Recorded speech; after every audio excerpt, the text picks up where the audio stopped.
if you get an automated strike zone, you'll never see a 300 hitter again. Never. Because if the rulebook strike zone were enforced, guys are all throwing 95. You can't protect that strike zone at 95. It's impossible. There's no way. You'll ruin Aaron Judge. Gary, what's next on your list? Go to it, buddy. Well, it was kind of just going off that conversation. We're talking about the 18-inning Game 3 that happened last night, the Freddie Freeman walk-off in the World Series. I think this is the right number, 3,358 regular season games, Dad, by the way. Tim has under his belt. Okay, 3,358, okay.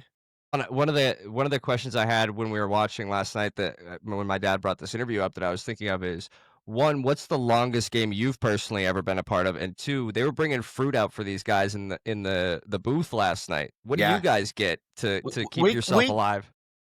We can get whatever we want, you know. And typically the trainers are always our friend. They will come out, you know. You don't see it during commercials and stuff, and they'll bring a protein bar or something. Say, hey, you know, keep the fluids in, you know, because Mark had told me. I talked to Mark today. And he said he started his hands and his legs started cramping up in the 17th inning. And he said, I was going to say, because that's 6.5 glad hours on your feet. And Mark's in good shape. Mark works out every single day. And, you know, he's probably 10 pounds within his graduation high school weight. He takes good care of himself. And he said, yeah, we were getting whatever we wanted. They'll give us whatever we want. But yeah, it just goes unnoticed. The other one, of course, is bathroom breaks and things like that. But the longest game I ever had behind the plate was 18 innings in San Diego, and of course it was a Wednesday getaway day. So getaway day. we missed, was it day game? We missed our flight, so we had to check back into the hotel and then fly out the first thing the next morning at 4 a.m. because I got to get there for the night game. So then you just get there and go to bed. You umpires don't have chartered jets? No, we don't. We do, however, you know, it's the next best thing. Everything's first class. The flight is first class. The hotels are first class. So, you know, you've got those things available to you, and you know that when you signed up for it, you know. And just so the fans know too, so the home and visiting team have clubhouse attendants, and there's also a guy dedicated to the umpires, and he is the guy that serves the umpires, takes care of their everything in the umpire clubhouse. Who I would imagine during a game like that, he's running, trying to keep you guys standing upright. Absolutely. And he's always coming out and checking on us. And this guy will, you know, he washes our uniforms and everything and sets up our lockers just like your equipment guys do. And he puts a meal in there for us after the game. We tip him quite handsomely, but they're worth every penny of it. And then if we have personal laundry on the road, we bring that in. He'll do that for us too, you know, like workout clothes and, you know, underwear and all that kind of stuff. Nice. And those guys, they're just good folks. You know how those people are, Curt. They're the best in the world. Yep. You know, they're the salt of the earth for the most part. I do too. That's who I hung out with most of the time when I got brought to the ballparks. Yeah. Well, Danny, I still stay in touch with Danny O'Rourke out of Philly. You know, I mean, those guys have known him forever. It's a thankless job. That was always my litmus test on teammates, how my teammates treated the clubhouse guys. Well, you know, really, the reality they say is that you're better off being the visiting clubhouse guy because you only see those guys X amount of times a year. Yep. If you got the home side, you got the same guys every day, and it's easy to get somebody mad at you. Yeah. And if you get all of a sudden 3 or 4 of them don't like you, well, they can run you out of there if you're not careful. Yep. So that's really a tight, fine line to walk. What a hard job too. Oh God! I mean, those guys. Think about that. That game ended at 2:00 last night. Those guys were there for another couple hours. Oh sure. Washing the uniform, cleaning everything, rubbing up. The other part of those is that when you work the plate in one of those games, it's 5 or 6 hours before you can think of falling asleep. You're so wound up. You know, you just go. Especially games that are all those plays. Did I get this one right? God, I could have done this. Yeah. And you know, and you can turn ESPN to see a highlight of your mistake in front of the world. Yeah. Yeah. Well, especially if you're an umpire, that'll be the only thing on there is your mistake. You can get your 200. They're not going to show your 279 correct calls. They're going to show the 12 incorrect ones. That's right. You know, we're like cops and teachers. We don't have highlight reels. We have low light reels. Right. I had 2 more. One a little shorter, one more open ended. It says I didn't admittedly know that umpires had it baseball almanacs, but it says on your baseball almanac you were in the American League from 85 to 99. Is that typically how umpires break in? Is it in a specific league, or now that they both have the DH, do you think is it just? No, the DH really didn't have anything to do with it. It was back in the day, you were hired by one league or the other. And you're a AAA umpire, or National League hired guys, American League hired guys. And they would scout both leagues. And back then, the American League was interested in me. And what they do is they buy an option on your contract. And that option back then, costs $5,000. And that money is sent to the AAA, AA, and single A leagues that you worked. They get that money. The umpire doesn't get that money. And I'm under option with them for 2 years. If there's no permanent opening in that 2 years, they can re-up me for 1 more year, or they can throw me back in the pool. But if a league takes your option back then, you were locked into that league, and then I ended up getting hired by the American League. And then in 2000, they combined the leagues, or they moved. Okay. They didn't. Yeah, they went to MLB versus American League National League. They went to MLB, so they combined the umpiring staffs. And the idea behind that was to cut down on travel a little bit, spread you out throughout the country a little bit more, not see teams so often. A lot less personal interactions with specific players and umpires. Which human nature, it's just a good thing. It is, but I'm opposed to it personally because the one thing about it was I always said the younger guys that came up in 2000. Now I'm working with Steve Ripley. All right. Now Rip and I went to umpire school together. We worked in AAA together. He'd been in the National League for as long as I'd been in the American League. And now we're partnered up, and we've got 2 young guys with us who just came up. And I didn't even think of it. He said, but I wouldn't want to be those guys. That's why he said, because it takes you too long to establish yourself. He said, we're working the Cardinals, and I don't know who it was, on opening day in St. Louis. And we're not going to see either one of those teams till August. They're not going to remember their names. Right. They know my name. As a National League umpire, you're going to have 5 St. Louis series by June. Exactly. Either on the road or at home. And I was against it as well because it was far easier for me to collect data and perform in front of 12 home plate umpires as opposed to 24. Correct. And I hated late season games when I was getting a guy for the first time I didn't know. But back when we played, there were a couple websites, and I don't know if people knew this, there were a couple websites that Las Vegas ran that ran umpire data. And I had insight to that. So I knew coming in, okay, here's this guy's heat map. And most of your heat maps were the same, but I was very interested in the guys whose heat map extended to the corners and off. Sure. And because if people say, oh, Maddox couldn't do what he did then now. Yes, he could. And the reason I got calls, and listen, I always loved to have balls called strikes, but I wanted consistency over everything else. But if I could put a ball on the corner of the plate and move it 3 or 4 inches off the plate where it became unhittable and the umpire's going to call out a strike, well, that's where I'm going. The difference was I could do that, right? Whereas, and it's one of the things I talk about, I can't imagine being a home plate umpire now. You've got everybody's a thrower. There are no pitchers anymore. These guys are throwing as hard as they can, and you see catchers are sitting middle. Whereas my catcher, I don't think I ever had a catcher sit in the middle for a pitch ever in my career that was a fastball. Because I'm not trying to throw it there. Yeah. But you've got guys throwing the ball 99 miles an hour, and I'll use my frame, where they're sitting up down and away, and the ball comes up here. Now, it's in the strike zone, and they're pissed it didn't get called, and I'm saying you can't be mad about that. No. If you can't command your fastball, you're not going to get the borderline strikes that you miss with. The thing I don't like about the box on TV, Doug Harvey really liked me. I worked a lot of spring training games with Doug Harvey, and Doug Harvey's name was old school. He was old school, and he had silver hair. He was one of the most sophisticated looking guys you ever saw. Yep. And his nickname was God. The players, everybody called him God. It's true. And Doug liked me because I think like my first year in the league, or the second year, and that ESPN Sunday night game came in, and I had the plate on that game like 12 times in one season, which is absolutely impossible to repeat. But I remember Bob Engel. Do you remember Bob Engel at all?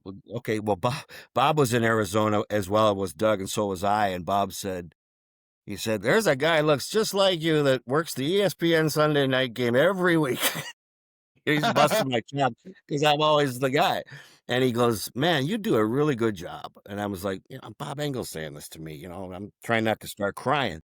And Harvey tells me the same thing. And Doug was talking about the high pitch. They talk about the high pitch, low pitch, American League, National League. He says, "I'll put it to you this way, son," because he called everybody son. So, the strike zone by definition is rectangular. Okay, it's a little bit more this way than it is this way. He goes, nobody wants that pitch up there.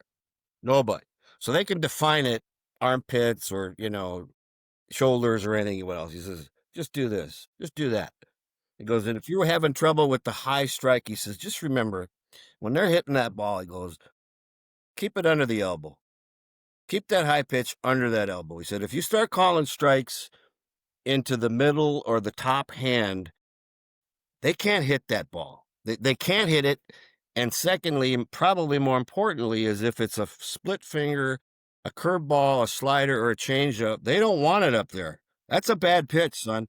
You're better off heading up a little bit down there on the bottom because that's a pitcher's pitch, and they got to be able to hit. They got to go down and get that one. Right. You can't give them both. He says you just can't. But nobody wants that one up there, so don't mess around. I got to tell you, one of the things that I've said is if they, people are clamoring for automated strike zone and all this stuff. I said, you know what? Quite honestly, guys, if you get an automated strike zone, you'll never see a 300 hitter again. Never. Because if the rulebook strike zone were enforced, first of all, enormous. Yeah. And secondly, guys are all throwing 95. You can't protect that strike zone at 95. It's impossible. There's no way. You'll ruin Aaron Judge. And what's Ohtani. So I watch these games, and here's what's happening right now is that, I'm looking to make sure I can show you that. Okay, so that ball, comes in right at the top. Okay, that little dot. Now, by technically, if any part of that little dot touches any part of that thing there, that's a strike. That should be a strike. Here, here, here, here. Okay, they're falling in love with that high strike. And it wasn't just last night. They're all doing it. And what they're missing that one. That pitch that's just nipping right in here is not getting called enough. And that's the one I want. Not getting called. That's the one everybody. That's the one I want. Because that's the one. Yeah. Right. When I came up, if you didn't call that pitch, you had both teams mad at you. First of all, the guy on the mound wanted it, and the opposing pitcher wanted it. They expected it. The hitters expected it to be called, and they knew they had to hit it. And they also knew that if it was up in there, they didn't have to worry about it. And the guy might make a mistake and really hang one up there. Okay, it is what it is. But that high strike is coming in there now, and I think they're losing more on the bottom, especially the low outside corner on the right-hand batter. First of all, it's the hardest pitch to call. It's the hardest pitch to call because it's the furthest away from you. You're looking clearly across the catcher's body and the length of his arm. Okay. And it's the hardest pitch to hit for the same exact reason. The left-handed batter, you're up a little bit closer. You get to see it all the way into the glove. The right-handed batter, not as much. So it's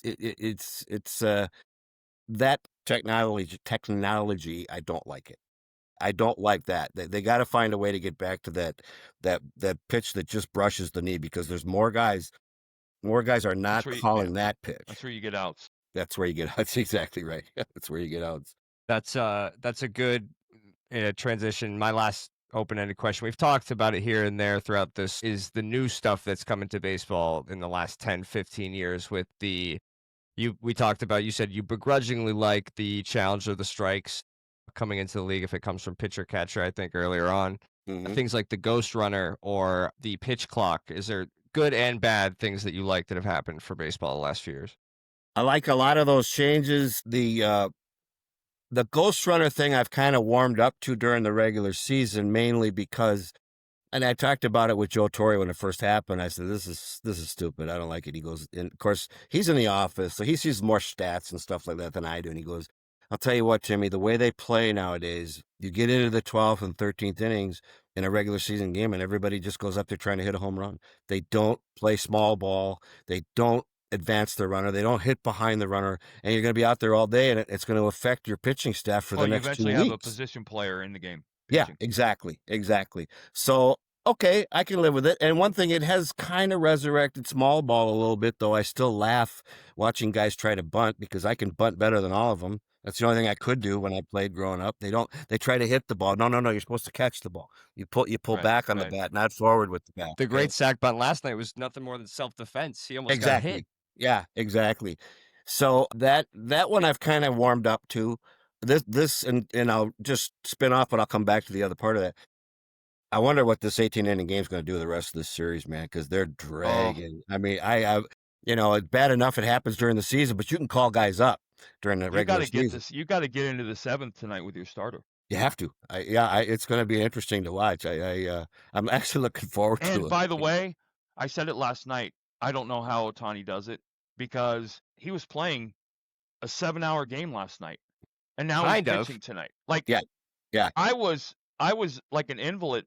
I was in bed hydrating for 4 days to get ready for my start. Right. He goes 4 for 4 and hits 2 home runs, and he's on base 9 times. It's like, holy crap. But it's a little embarrassing when a guy from another country makes it look easy, because there isn't anything about it that's easy. No one's ever seen anything like him ever. No, and it's obviously, as each day that passes, it's not a fluke. Let me ask you, pitch clock. Yeah, I like it. I like it because you like it for the same reasons you didn't I need do. one. You didn't need it. No, good pitchers will never violate because they understand that speed and tempo is a weapon. And for you young pitchers watching this, umpires love pitchers that work fast. Love them. Guys that you caught the ball back from the catcher, you were on the rubber. You didn't take a walk every time you sit back there. Well, and so Sunday, St. Louis Wednesday day game, getaway day, it's 165 on the turf. Yeah, the last thing I need are my position players standing on that turf longer than they need to. Yeah, exactly. And the umpires don't want to be out there either. No, there's no question about it. Jim Cott was the best ever. At the end of his career as a plate umpire, you literally had to stand there like this while the hitter was going. Then you went boom, because he just played catch. He got rid of his windup. He just started playing catch, and there was no windup. And I see these guys, they do this double, triple step thing now on the mound, which was a block. They blocked like 6 times, but they don't call that anymore. 6 times a pitch. A pitch. It's unbelievable. So I would have to make a few adjustments. But getting back to what I was talking about, Gary, is the only one I don't like is this home plate thing with the catcher blocking and all that stuff. Yeah. They've complicated something that is simple. And they did it. It was out of fear. They call it the Buster Posey rule because Posey got knocked flying one day. Well, what they later learned was that Posey had actually been concussed from the day before. They looked at the previous day's game, and he had like 7 or 8 hard foul balls off the mask, right? And he was concussed and didn't know it. He didn't know where he was standing. He was standing right on the railroad tracks, right in the middle, like 3 steps up. He was just standing there. And where are you going to go? He put himself in a position to get waffled. And ran him over, and so what are you going to do? Is, okay, well, first of all, running into a catcher who's got a full set of gear on, you could just as easily hurt yourself as anything else. But it used to be real simple. As a plate umpire, you got this play coming in, and you can block the plate if you have the ball or are in the act of receiving the ball. In other words, so how do you define that? Well, basically, as an umpire, if you clearly see 2 different things, if you see a collision and then a tag or a catch and a tag, that's obstruction. That's just too soon. That's too early. You didn't give him a chance. But if it's all one thing, everything comes together at the same time, as you hear them say in all other sports, he made a basketball play, he made a football move. That's a baseball play. That's just a baseball play, and it should all just be where it is. And the fact that they even they challenged that play last night when Freeman was out by 10 feet. Yeah, I mean, why are we even looking at that?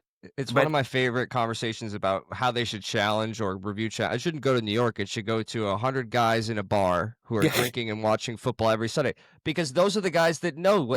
You can't write that rule down and have it make sense in words. When you see it. It's a baseball move. It's a football move, like you were saying. When you see it. Part of the game. And if you notice, I'm pretty sure on this, I have never seen that call made by the calling umpire, by the guy on the field. It's always come from New York. Yeah, because why? Because the umpire's natural reaction is boom, boom, boom, catch, tag, slide. Yep, you're out. And now they go, no, you got to challenge that. And New York looks at it from 15 different ways. Yeah, he didn't give him this much lane to get. Yeah. Grow up. It's a man's game. Everything will be a penalty in slow motion. Yeah. Yeah. You're asking an umpire to rule on intent. And that anytime you get that's the same way with issuing warnings and all the stuff that go with hitting batters and stuff. Players have always been able to police themselves for the most part. And I don't know, I never asked you this, Tim, but I always felt like umpires despised games where they had to be the enforcers because you can't tell intent. There's obviously. I mean, when I hit guys that I meant to hit, it was never a mistake, and everybody knew, and everybody played the game. He just went to first. But I remember when. Yeah. Go ahead. Like Pedro, who, he's pitching in and he's not trying to hit people, but he's coming in with a ball that runs. Yeah. Last thing an umpire wants to do is have to say, I think he was trying to hit him. Yeah. And it's like. No, because you know what? And I always used to say, it's over when they decide it's over. You can issue all the warnings you want. You can run everybody. But until this team feels as though they got their pound of flesh, it's going to keep going on. It's that simple. No, Shylock, a little. I saw the laughter from Gary. He must be a well-read young man. Yes. Good. Yeah. Yeah. So there's a great video of God, I can't remember his name. You'll remember, but the big tall kid Syndergaard throwing at somebody, and the first pitch, and he gets thrown out of the game, and Terry. Yeah, and the umpire, I know him, but I can't remember his name. It was Tommy Hellion. Tommy's like, you can't do that. You can't do that, Terry. You can't do that. It's our asses on the line. You can't do that. And I'm watching that whole thing, and Noah's standing there Noah's standing there like, what? Like, what did I do? And he's like, come on, you know what you did. You can't do that. You can't be that obvious. I only saw it one time where in your favorite umpire, Bob Davidson, who I loved having him on my crew. Bobby is the happiest, funniest locker room guy there ever was. And John Lackey had just come off the DL with the Angels, and Ian Kinsler's leading off for Texas. Nobody liked Ian Kinsler. Nobody liked him. His teammates didn't like him. The opponents didn't like him. And Lackey's first pitch knocks him down. First pitch of the game, first pitch in the bottom of the first inning. Second pitch knocks him down. and I'm on second base, kind of looking in there, going, he's throwing at him. They got something going on here. And the third pitch, he wings it right behind his head, and Bob just goes, see you later. And Lackey's standing there like, what did I do? And Bob says, well, I don't know what you did, but you did it 3 times in a row. Yeah, right. I think that's where I got screwed because the only time I ever got thrown out, I threw it John Wayner.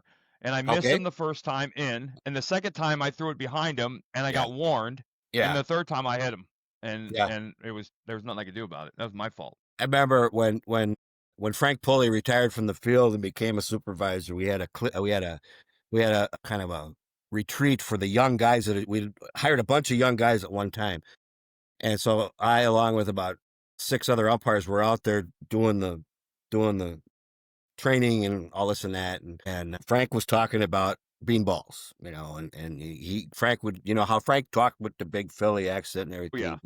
He goes, okay, when you see this, that's a red flag. Okay, right now. So we were looking at some videos, and Maddox hits a guy, and Frank right away says, when Maddox hits a guy, that's a red flag. Okay, Maddox can throw the ball wherever he wants. If he hits a guy, it wasn't by accident. I'm just telling you. You don't have to do anything about it yet, he says, but he hit him for a reason. That's all I can say. If you hit a guy, you pretty much hit him for a reason, or one a little up and in or got away from you a little bit. But you didn't hit many guys. No. I think I had 52 in my career, and I said probably 7 of them were by accident. Yeah. Yeah. But I didn't hit guys for hitting off me and getting home. I hit guys because I was protecting a teammate. Right.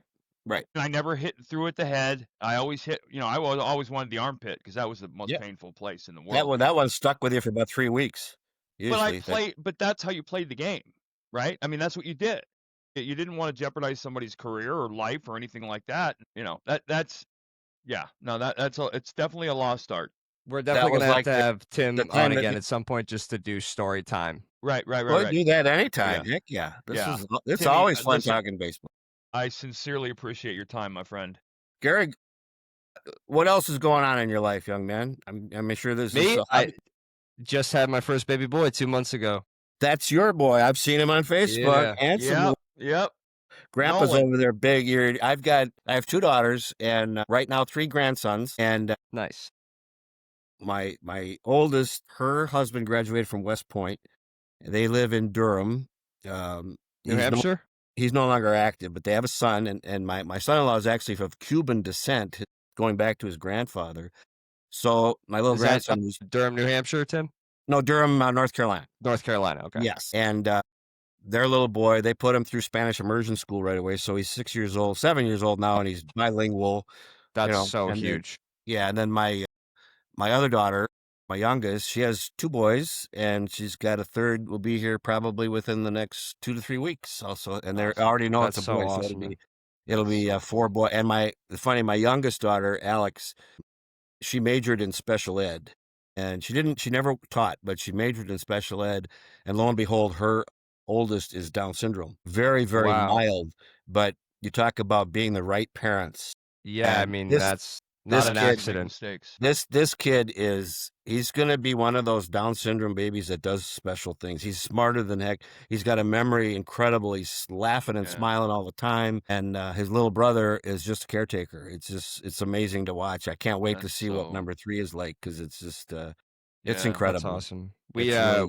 We just had our first boy, and my lady is a behavioral tech for kids with autism and special needs disorders. So she works with kids like that all the time, and she could tell you as many of those stories as I'm sure you've heard by now. But those people are they're like hospice nurses. They're just blessed, and they're so special. It's just you got to see it firsthand. Angels on earth. God, well stated. Very, very well stated. Well, you know what, guys? You've got my number, Thank you, Timmy. Yeah. I love you, my friend. It's great to talk to you, and we'll definitely be in touch. I'll send you links when we push this out. Perfect. It was a pleasure to meet you, Tim, and look forward to talking again. Congratulations, Father. Thank you. You too. Okay, boys. See ya. Love you, my friend. All right.